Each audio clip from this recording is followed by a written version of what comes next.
Close your eyes for a moment and imagine a world filled with darkness. People lost, searching for hope, for meaning.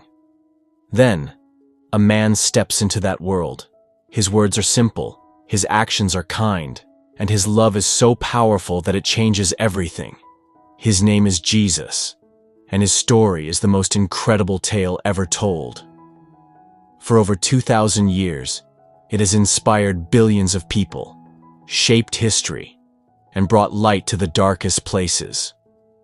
Today, we're going to walk through his life together in simple English, so you can learn, feel, and grow. Are you ready to hear a story that will stay with you forever? Let's begin. Chapter 1. A child born under a star. Over 2,000 years ago, in a small dusty town called Bethlehem, a miracle happened.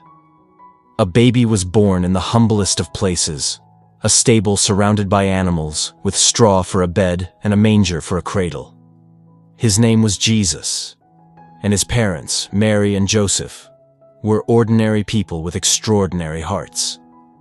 Mary was a young woman, gentle and faithful, who had been visited by an angel. The angel told her she would give birth to a child sent by God, a child who would be called the Son of God. Joseph, a kind carpenter, stood by her side, trusting in this divine promise. The night Jesus was born, the sky glowed with a bright star, like a beacon of hope. Shepherds in the field saw angels singing, "Glory to God." They hurried to find the baby, wrapped in simple cloths, lying in the manger. Far away, wise men from the east saw the star too. They traveled for months, carrying gifts of gold, frankincense, and myrrh, treasures fit for a king. When they found Jesus, they knelt before him, knowing he was no ordinary child. But not everyone welcomed this birth. King Herod, the ruler of the land, heard whispers of a new king of the Jews. His heart filled with fear and jealousy. He thought this baby would grow up to take his throne. In his anger, Herod did something terrible. He ordered all the baby boys in Bethlehem to be killed. Can you imagine the terror in the town? Mothers weeping, fathers helpless, as soldiers carried out this cruel command. But God protected Jesus.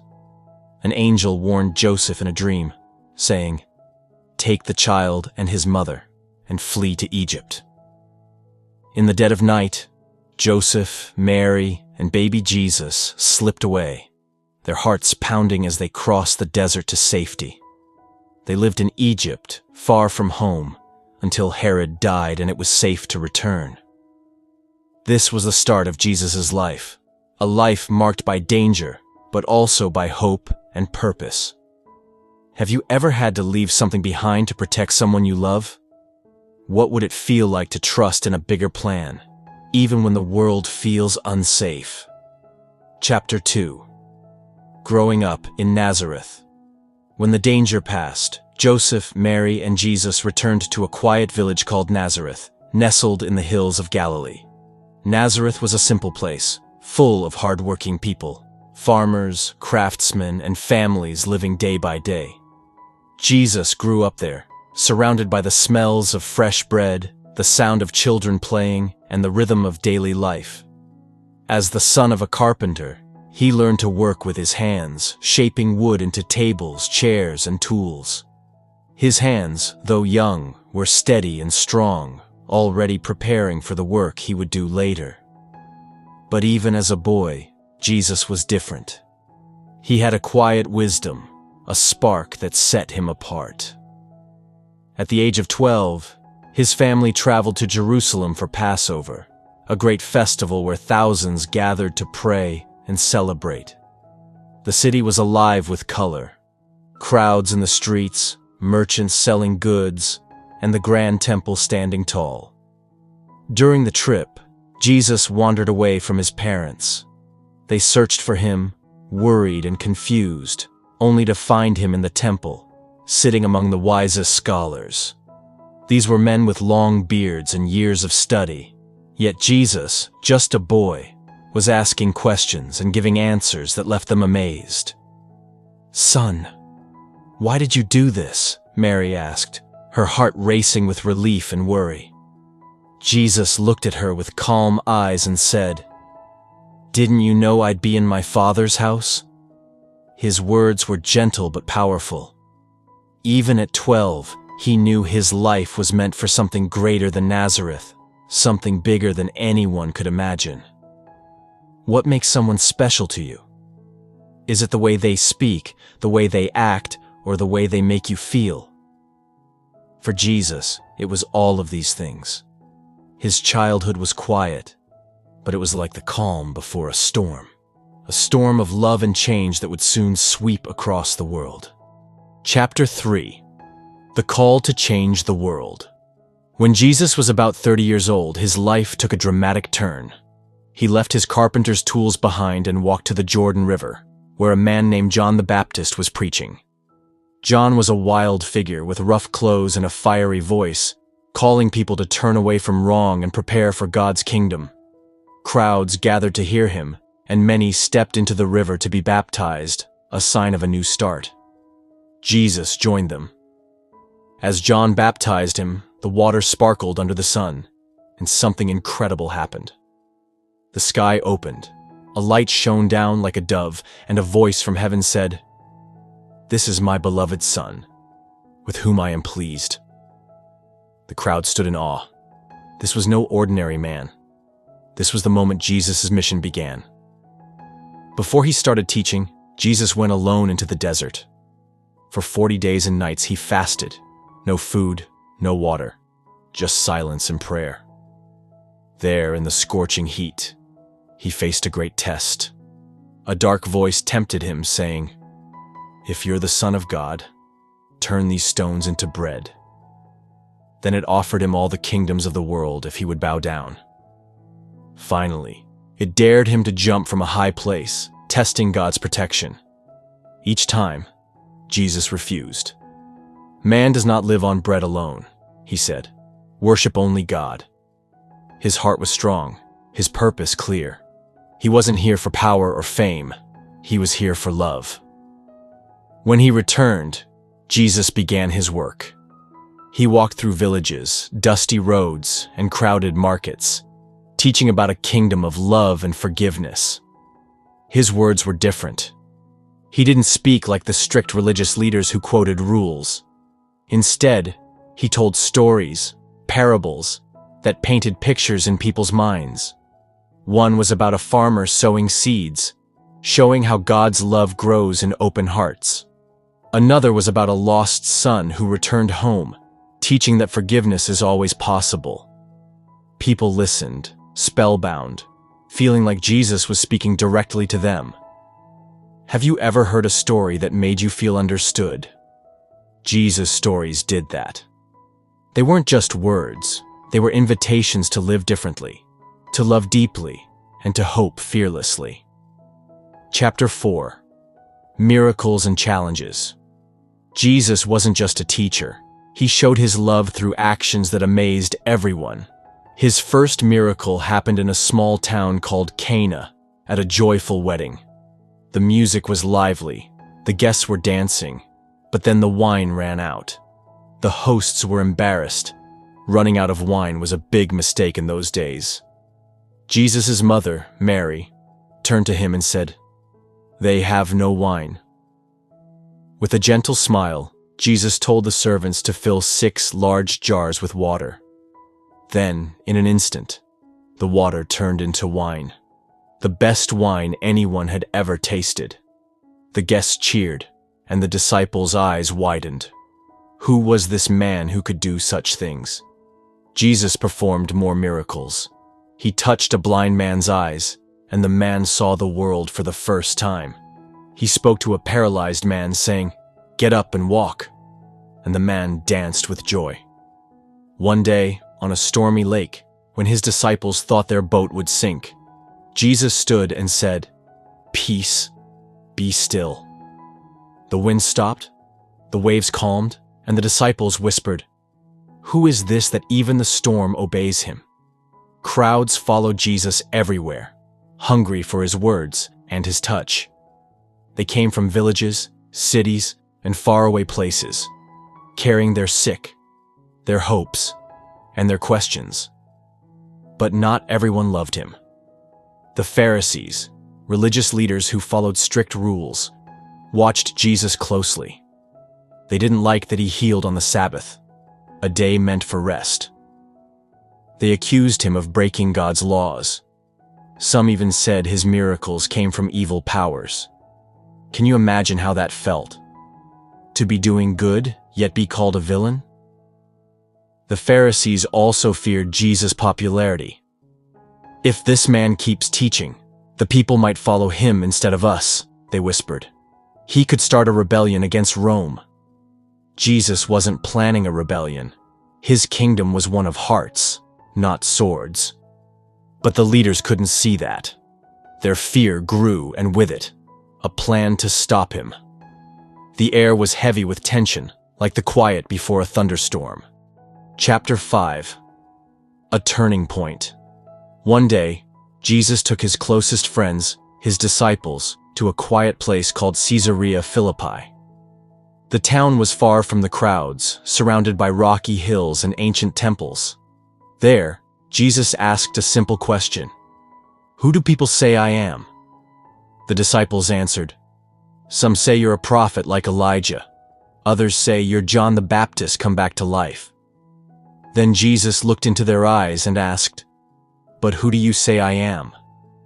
Peter, bold and honest, stepped forward. You are the Christ, the Son of the living God, he said. Jesus smiled. Blessed are you, Peter. God has shown you this truth. It was a moment that changed everything. The disciples finally understood who Jesus was. Not long after, Jesus took Peter, James, and John up a high mountain. As they stood there, something miraculous happened. Jesus' face began to glow like the sun, and his clothes shone brighter than any light. Two figures appeared beside him. Moses, the giver of God's law, and Elijah, the great prophet. The disciples fell to their knees, trembling. A cloud surrounded them, and a voice from heaven said, This is my Son, whom I love. Listen to him. This moment, called the Transfiguration, was a glimpse of Jesus' true glory. It showed the disciples that he was more than a teacher. He was divine. But then Jesus said something they didn't expect. I must go to Jerusalem, he told them. There, I will suffer, be killed, and rise again on the third day. The disciples were confused and afraid. How could their leader, so full of power, talk about dying? Peter even argued, No, Lord, this won't happen. But Jesus was calm. He knew his path, even if it was hard. Have you ever faced a moment when you knew something difficult was coming, but you had to keep going? That's what Jesus felt, carrying the weight of his mission with love and courage. Chapter 6. The final days. Jesus' journey led to Jerusalem, the heart of the Jewish world. As he entered the city, crowds welcomed him, waving palm branches and shouting, Hosanna! Blessed is the King! They saw him as a hero, a savior who might free them from Roman rule. But Jesus wasn't there to start a war. He was there to finish his work. One night, Jesus shared a special meal with his disciples, now called the Last Supper. He took bread, broke it, and said, This is my body, given for you.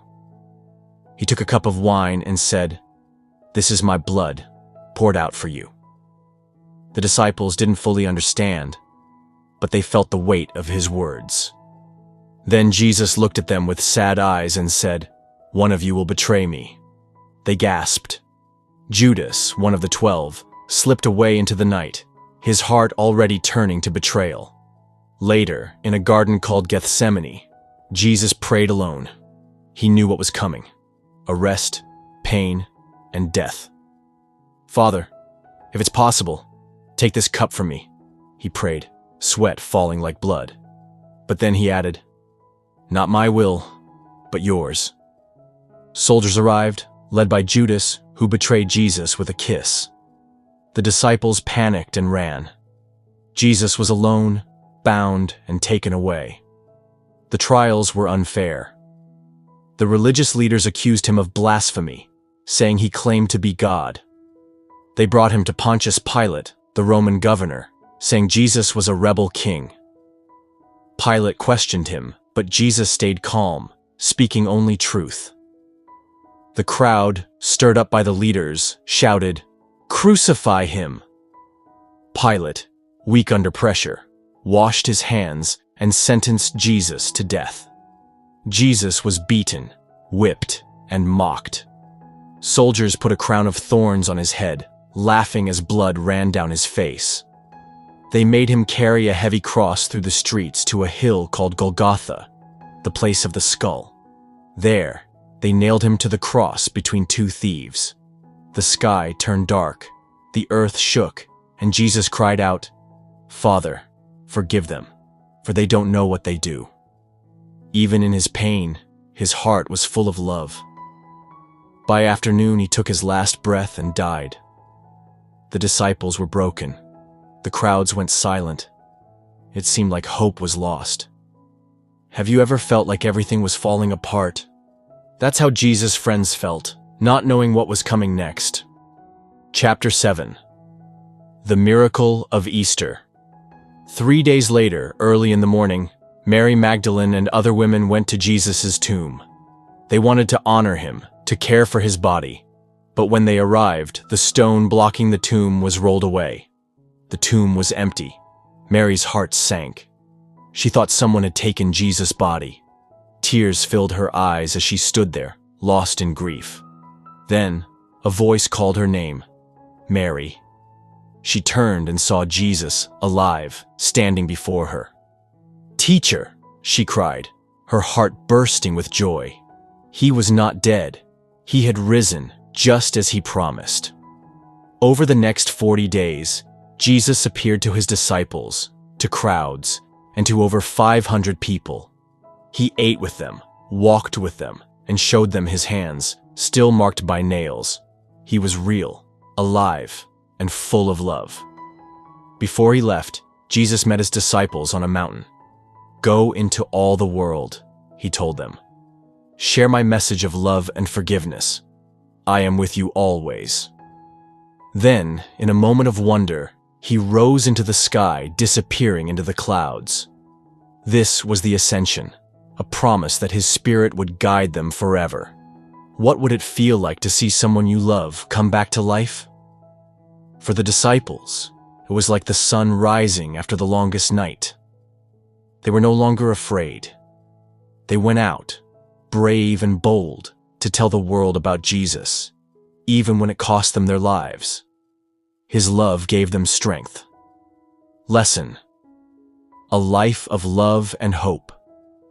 The story of Jesus is more than a tale from long ago. It's a light that still shines. He taught us to love our neighbors, to forgive those who hurt us, and to help those in need. He showed us that even in the darkest moments, hope can rise again.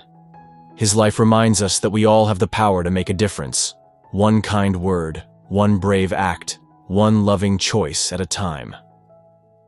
Think about your own life. Who can you show kindness to today? Who can you forgive? Jesus' story tells us that no act of love is too small, and no heart is too broken to be healed. His message is simple but powerful. Love changes everything. Uplifting. Ending. A light that never fades. Today, billions of people around the world celebrate Jesus' life. Every Christmas we light candles and sing songs to remember his birth in a humble stable. Every Good Friday we pause to honor his sacrifice. Every Easter we celebrate his resurrection, a promise that life and love are stronger than death. His teachings have built hospitals, fed the hungry, and inspired people to forgive, to serve, and to hope. As you learn English through this story, let Jesus' life awaken something in you. Be kinder than you need to be. Be braver than you feel. Let your heart shine like that star over Bethlehem, guiding others to hope. You have the power to change the world, just as Jesus did, one moment at a time. Thank you for joining us on this journey through the most powerful story ever told. If it touched your heart, share it with someone you care about. Subscribe to English Awakens for more stories that lift your spirit and help you grow. Keep learning, keep loving, and keep shining.